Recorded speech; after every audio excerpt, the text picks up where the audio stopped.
Hey there, and welcome back to Sound Tips. I'm so glad you've decided to come on this journey with me, and we're going to continue to build concept upon concept about how to become a better sound person. And particularly if you're in a church setting, but really if you're in any setting where you're doing sound, this is going to be helpful for you. So I want you to stick around. Today we're going to talk about subtracting rather than adding when we're talking about mixing concepts. So let's jump right in. So when we're building a mix, we get everything set up at the mix, and then we find that maybe something's not standing out like we need to. For example, the most important part of a mix when you're talking about vocal music is the lead vocal. If it's instrumental music, it's the lead melodic instrument. But in vocal music, which is primarily what we do in churches, it's the lead vocal or the vocals. And so if they are not loud enough, if you can't hear and understand the vocals, A, you've got a problem. But B, do you make those vocals loud enough, or do you bring something else down in volume so that you can hear the vocals better?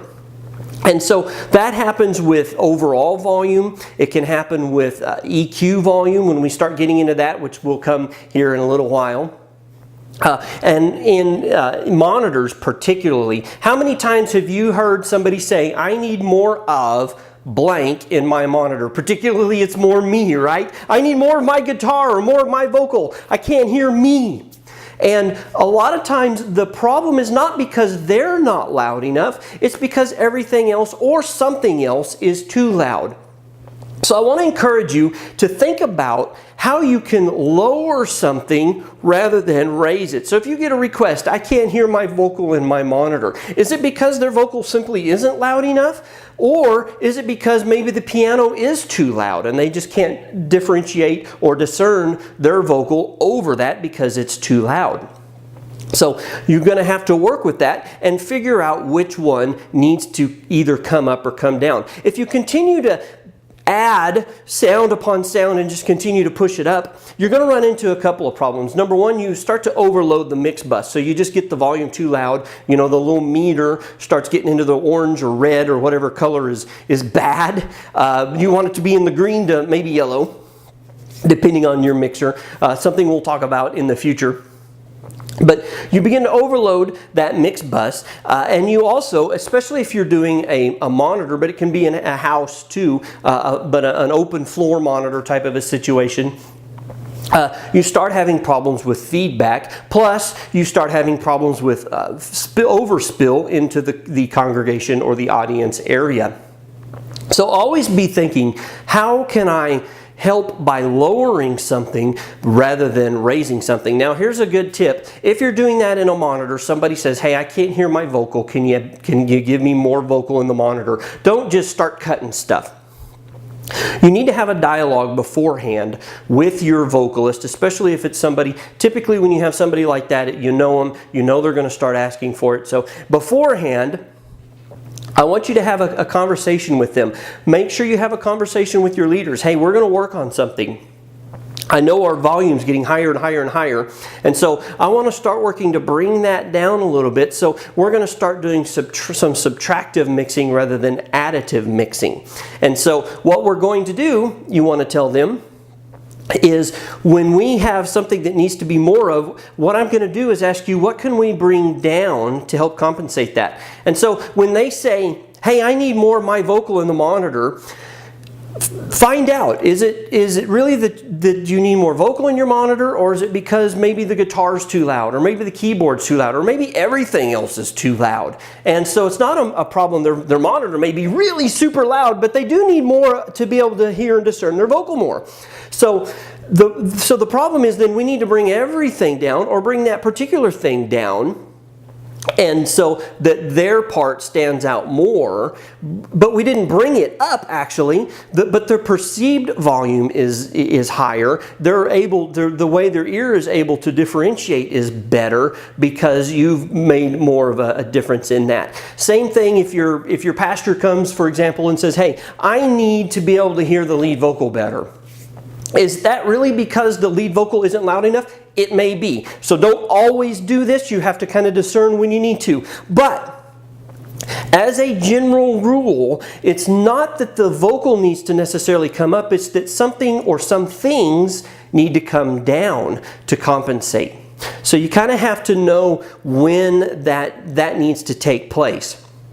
Because there are times when, yeah, we need more vocal, and it's just because the vocal just needs to come up above the mix.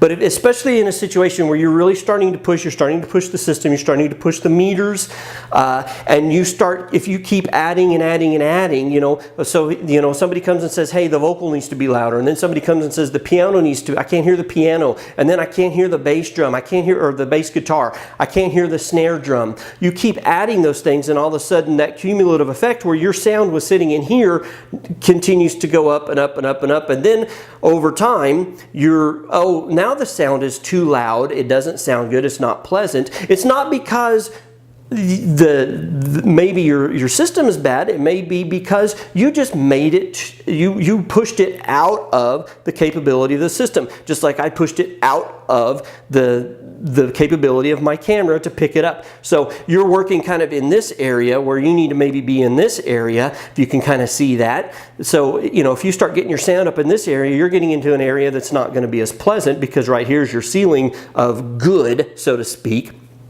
And so you want to be able to bring that down as a whole, and then, maybe the vocal can come up then a little bit, but you're creating space, really is what you're doing.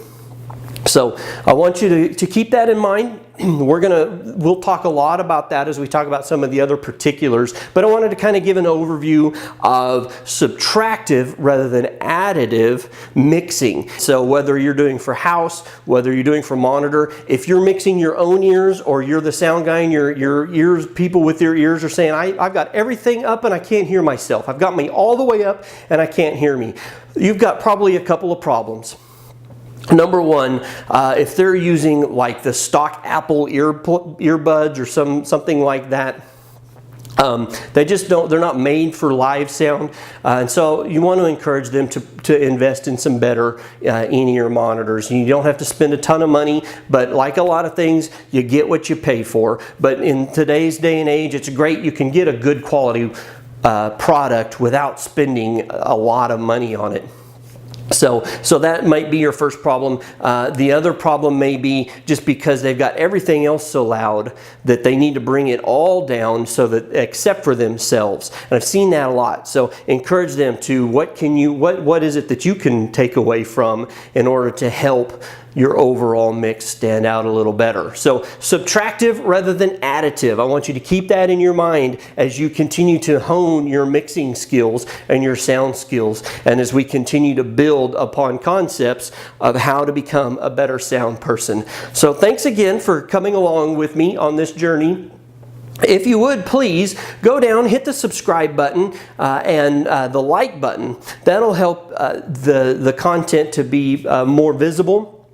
Another thing that I would love for you to do is leave me a comment. Let me know what you think. I'm not doing this for my own good, it's for your good. So if you would leave a comment, tell me maybe some subjects that you'd like to see. I appreciate those of you who have done so. And also what you think of the content, things that you think constructively. Don't tear me down, please. But let me know what you think of the videos and things that you'd like to see as we continue on this journey together. Thanks again, and I will see you next week.